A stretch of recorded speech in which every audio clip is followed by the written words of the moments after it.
Hey, beginner boxers. If you are skipping shadow boxing, you are leaving progress on the table.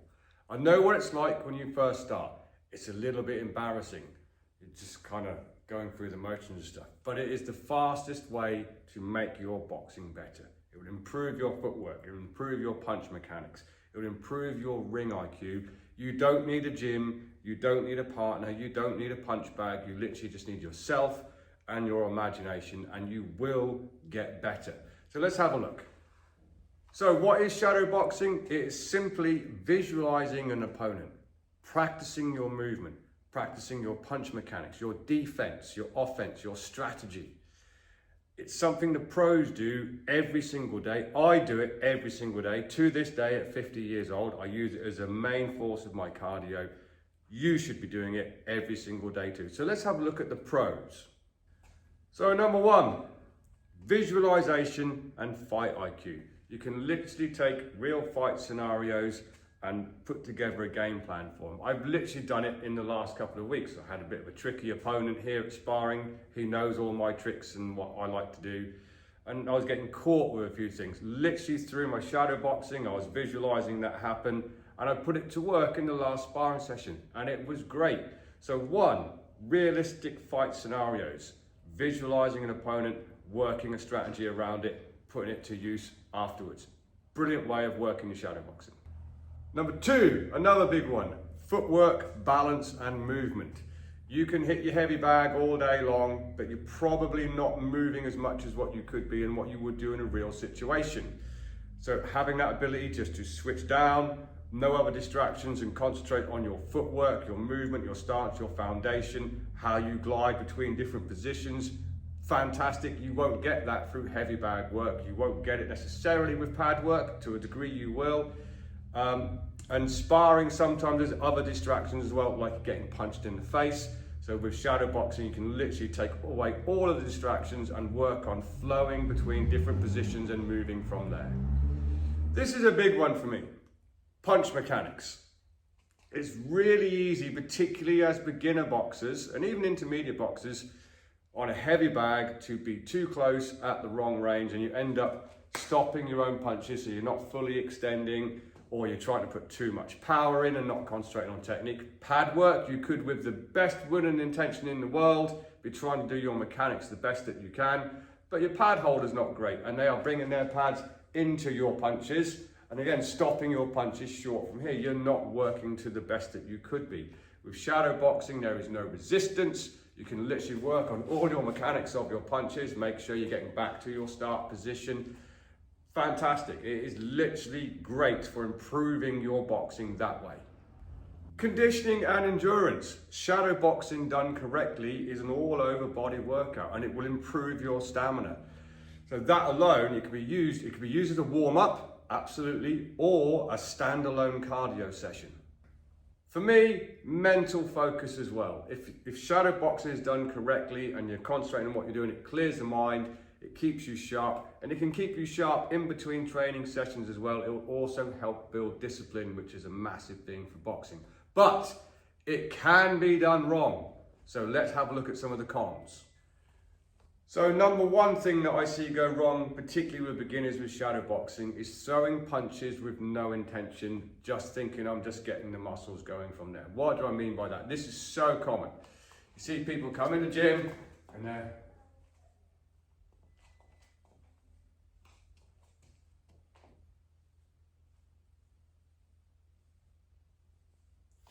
now, if you are at the early stage of a warm-up, then maybe, because you're actually engaging the muscles that you will be using. But if you're doing your shadow boxing session like that,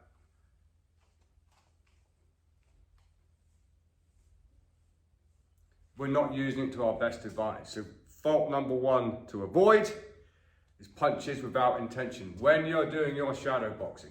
Not every punch in boxing has to be humanity ending, I always say that, but you need some humanity ending punches on there. So when you're shadow boxing and we're moving around,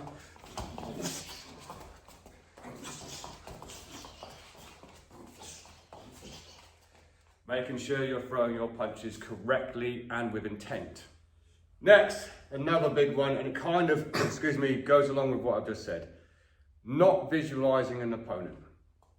If I'm just moving around aimlessly, I have no real clear definition of what I'm trying to work on. Therefore, every time I shadow box, literally in my head, visualizing an opponent, they're throwing a punch.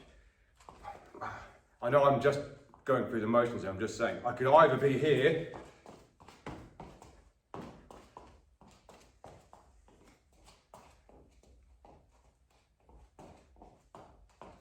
yeah, that's just going through the motions and just doing a little tiny bit of footwork, or I can have an opponent in front of me who is engaging in actively trying to punch me as well.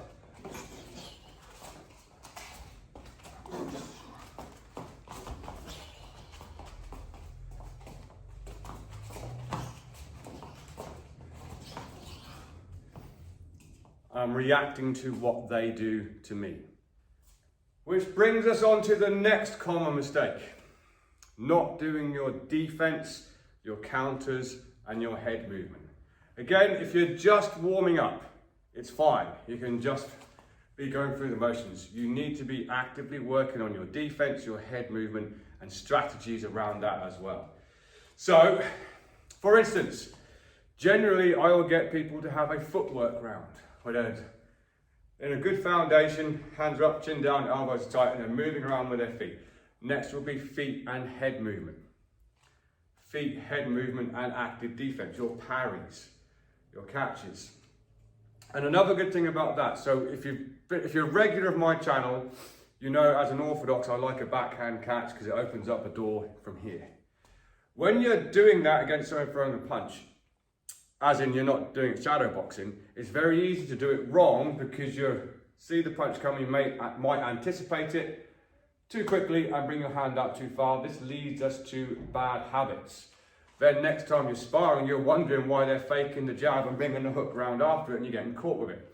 It is just this movement here, without the elbow coming away, and you get that muscle memory by actively working it in your shadow boxing. Just being here. I'll do it slowly so you can see. Yeah, with your parries, you would feel silly shadow boxing doing this. Of course you would. It's just, there's a parry, catch, parry, slip. Yeah, and we mix that into our shadow boxing. So we have active defense and active offense as well. I'll do this slowly.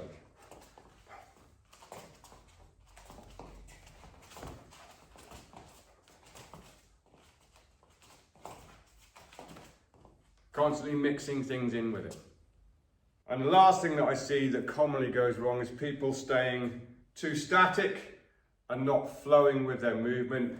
I appreciate sometimes that gyms can be a little bit packed. Okay, so it's a little bit, there's a lot of people in here. And you see people that just end up just kind of staying a bit too static here, or constantly working in a straight line. Which is fine if you're trying to work on the mechanics of a certain technique, that's okay.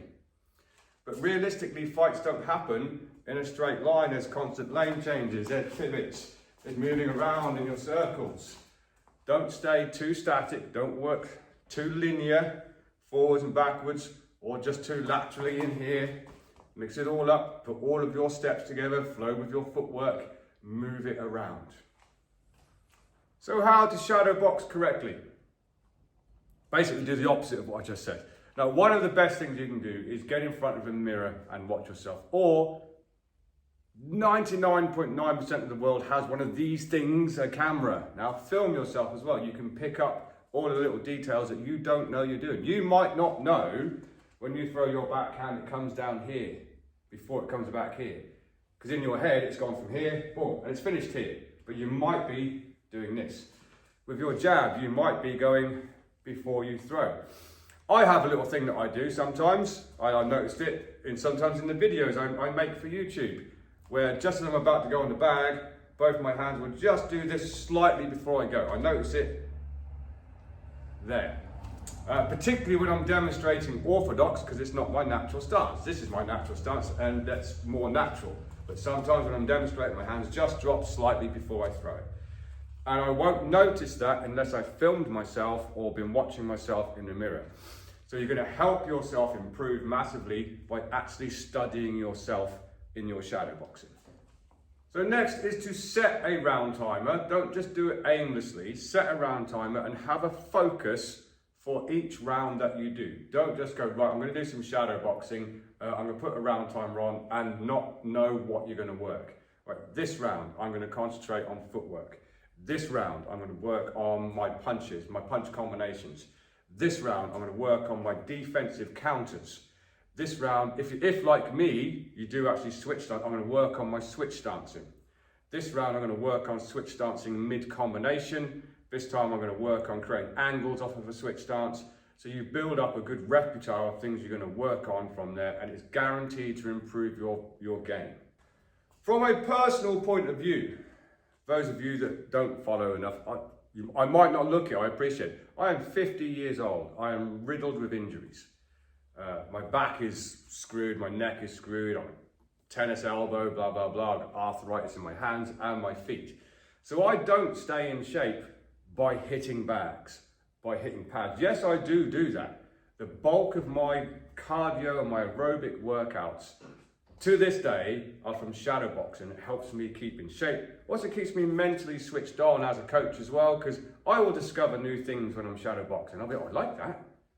So getting into that little flow state where you're just doing what comes naturally, like, well, I hadn't thought of that before.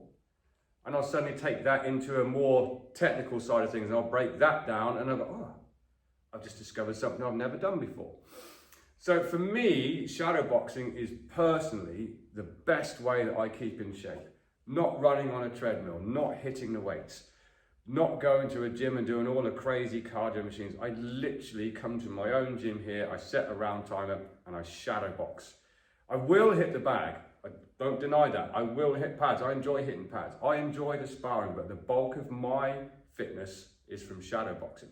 The bulk of anyone's improvement will be through shadow boxing as well. So, what I'm going to do, I'm going to do 30, 40, possibly a minute's worth of shadow boxing to show you how I shadow box.